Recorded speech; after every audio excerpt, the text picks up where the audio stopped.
Bakla ako, at hindi ko kinakaiya yan. At papatunayan ko sa inyo, na kaya din naming mga bakla na lumahok sa Miss Universe. Ito ang panayam mula kay Killeen Trajano. Isang malaking hakbang sa kasaysayan ang ginawa ni Killeen Trajano bilang unang trans woman na lumaban sa Miss Universe Philippines Pampanga 2025. Teka, sandali, hindi lang basta Miss Universe. At para sa mas latest na chismis, subscribe at mag-like na sa channel natin.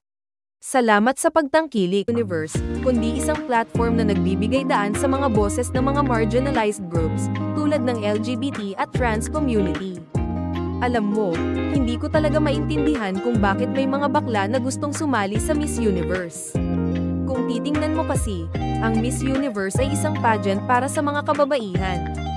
Bakit kailangan pa ng isang bakla na makipagsabayan sa mga babae? Hindi ba't may mga beauty pageants naman para sa LGBT community?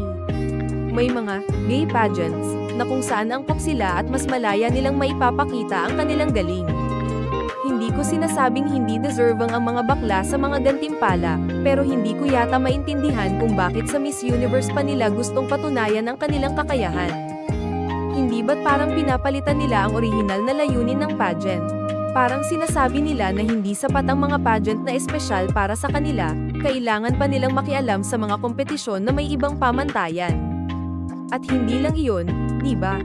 Parang may mga pagkakataon na ginugulo nila ang mga beauty standards ng pageant. Tinutuligsa nila ang mismong konsepto ng Miss Universe na isang women's competition. Bakit kailangan pa nilang baguhin ito at gawing para sa lahat? Bakit hindi na lang nila itaguyod ang sarili nilang mga platform at pageant kung saan tunay nilang maipapakita ang kanilang potensyal? Siguro, ang ibang tao ay tatanggapin ito at magpapakita ng suporta, pero ako, honestly, hindi ko pa rin kayang tanggapin na magkakombine na ang mga beauty pageants para sa mga babae at mga bakla.